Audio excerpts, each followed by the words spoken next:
बहुत पुराने समय की बात है। उत्तर दिशा में पहाड़ों और घने जंगलों से घिरा एक विशाल और समृद्ध राज्य था, विजयगढ़। उस राज्य की समृद्धि दूर दूर तक प्रसिद्ध थी। हर ओर हरियाली, खुशहाली और शांति का वातावरण था। इस राज्य पर शासन करते थे महाराज वीरेंद्र देव। महाराज वीरेंद्र एक पराक्रमी, बुद्धिमान और न्यायप्रिय शासक थे। उन्होंने अपने पराक्रम से कई राज्यों को पराजित कर विजयगढ़ को एक शक्तिशाली साम्राज्य बना दिया था। लेकिन उनके स्वभाव में एक कमजोरी थी। वे अंधविश्वास पर बहुत जल्दी विश्वास कर लेते। महाराज की पत्नी थी रानी यशोदा।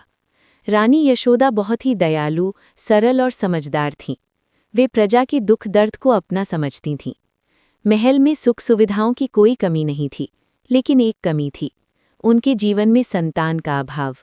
राजा और रानी दोनों एक संतान के लिए भगवान से प्रार्थना करते रहते थे। एक दिन महल में एक प्रसिद्ध ज्योतिषी आया।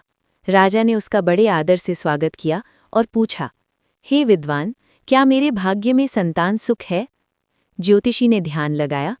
कुछ देर बाद उसने धीरे से कहा कि राजन, आपको संतान सुख अवश्य मिलेगा, लेकिन एक बात याद रखिए, आपकी संतान में जन्म लेने वाली कन्या आपके राज्य के लिए विनाश का कारण बनेगी।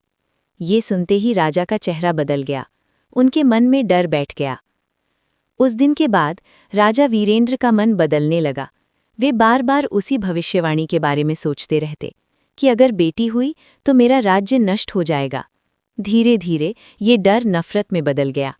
रानी ने कई बार उन्हें समझाया कि महाराज, ये सब अंधविश्वास है, लेकिन राजा सुनने को तैयार नहीं थे। कुछ समय बाद रानी यशोदा ने एक सुंदर पुत्र को जन्म दिया। पूरा राज्य खुशी से झूम उठा। महल में उत्सव मनाया गया। राजा बहुत खुश हुए। अब मेरा राज्य सुरक्षित है। लेकिन उनका डर पूरी तरह खत्म नहीं हुआ था। कुछ साल बाद रानी फिर से गर्भवती हुईं। ये खबर सुनकर राजा खुश नहीं हुए, बल्कि चिंतित हो गए।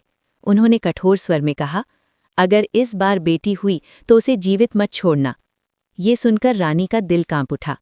समय बीता और वो दिन आया जब रानी ने एक सुंदर कन्या को जन्म दिया। जैसे ही रानी ने अपनी बेटी को देखा, उनकी आंखों से आंसू बहने लगे। मैं अपनी बच्ची को कैसे मार सकती हूँ? तभी महल की दासी गोमती वहां आई। रानी ने उसे सब कुछ बता दिया। गोमती कुछ देर सोचती रही, फिर बोली, महारानी, आप चिंता मत कीजिए, मैं इस बच्ची को बचा लूंगी। योजना बनाई गई। सबको बता दिया जाएगा कि बच्ची मर गई, लेकिन वास्तव में गोमती उसे अपने साथ ले जाएगी। रानी ने भारी मन से अपनी बेटी को गोमती के हवाले कर दिया। मेरी बेटी का ध्यान रखना। गोमती उसे लेकर महल से दूर चली गई। उस दिन एक माँ का दिल टूट गया। गोमती उस बच्ची को लेकर जंगल के किनारे बसे एक छोटे से गांव में रहने लगी। उसने बच्ची का नाम रखा आर्या। गरीबी थी, लेकिन प्यार बहुत था। आर्या धीरे धीरे बड़ी होने लगी। वो बहुत ही सुंदर, बुद्धिमान और दयालु थी। गांव वाले भी उससे बहुत प्यार करते थे। उसे ये नहीं पता था कि वो असल में एक राजकुमारी है।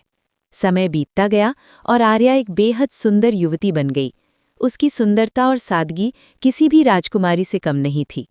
एक दिन महाराज वीरेंद्र शिकार पर निकले। जंगल के पास से गुजरते समय उनकी नज़र आर्या पर पड़ी। वे उसे देखते ही रह गए। इतनी सुंदर लड़की! उनका दिल उसके लिए आकर्षित हो गया। राजा ने अपने सैनिकों को आदेश दिया कि उस लड़की के बारे में पता लगाओ। कुछ ही समय में जानकारी मिली कि वो एक गरीब स्त्री की बेटी है। राजा ने तुरंत निर्णय लिया कि मैं उससे विवाह करूंगा। जब ये खबर गोमती तक पहुंची, उसके होश उड़ गए। ये तो उसकी अपनी बेटी है। गोमती को दरबार में लाया गया और जब उसे मजबूर किया गया तो उसने सच्चाई बता दी। महाराज, वो आप ही की बेटी है। ये सुनकर राजा स्तब्ध रह गए। उनके पैरों तले जमीन खिसक गई। मैं अपनी ही बेटी से विवाह करने जा रहा था, लेकिन पछतावे के बजाय उनके मन में क्रोध जाग उठा। उन्होंने आदेश दिया, उसे जंगल में छोड़ आओ, हमेशा के लिए। राजकुमार, उसका भाई, उसे जंगल ले गया, लेकिन उसे मार नहीं पाया। मैं अपनी बहन को नहीं मार सकता। वो उसे वहीं छोड़कर वापस आ गया। अब आर्या अकेली थी, जंगल में, बिना सहारे, बिना किसी उम्मीद के। घना अंधेरा, चारों ओर सन्नाटा, और बीच जंगल में अकेली खड़ी थी आर्या। उसकी आंखों में आंसू थे, दिल में दर्द और मन में एक ही सवाल, मैंने ऐसा क्या अपराध किया? वो धीरे धीरे चलने लगी। ना कोई रास्ता, ना कोई सहारा, सिर्फ जंगल और अनजाना डर। दिन बीतते गए। आर्या जंगल में फल, जड़ और पत्ते खाकर अपना पेट भरने लगी। कभी कभी कई दिनों तक उसे खाना नहीं मिलता, तो वो प्यास से ही खुद को जिंदा रखती। रात को वो पेड़ों के नीचे सोती, हर आवाज़ पर डर जाती, कहीं कोई जंगली जानवर ना आ जाए।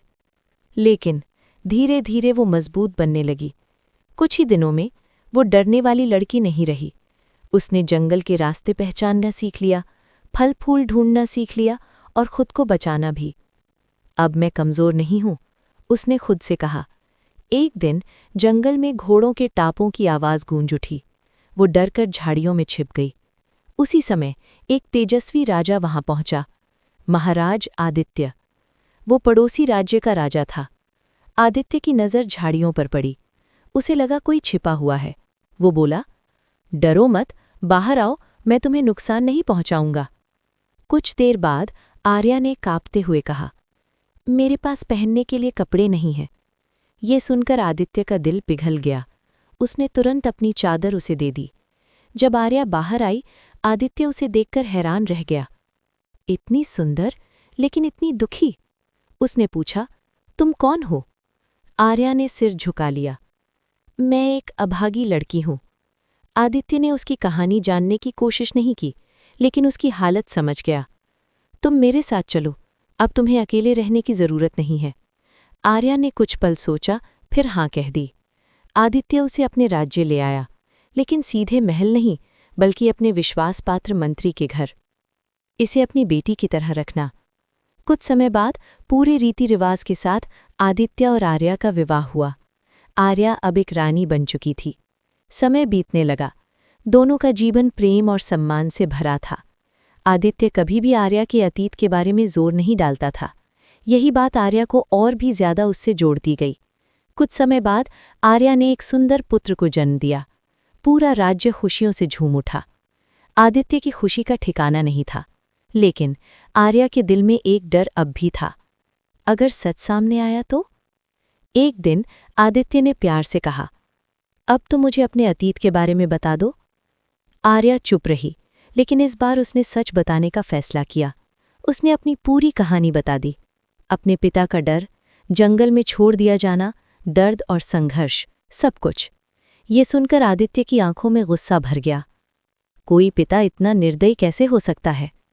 आदित्य बोला, उसे उसकी गलती का एहसास कराना होगा। लेकिन आर्या डर गई। मैं वहां वापस नहीं जाना चाहती। आदित्य ने उसे समझाया, कभी कभी सच का सामना करना जरूरी होता है। काफी समझाने के बाद आर्या मान गई। आर्या अपने पिता के राज्य की ओर चल पड़ी, सैनिकों के साथ। राजा वीरेंद्र अब बूढ़े हो चुके थे, लेकिन उनके मन में शांति नहीं थी। क्या मैंने सही किया? जब आर्या महल पहुंची, राजा ने उसे देखा और पहचान गए। ये मेरी बेटी। राजा रो पड़े।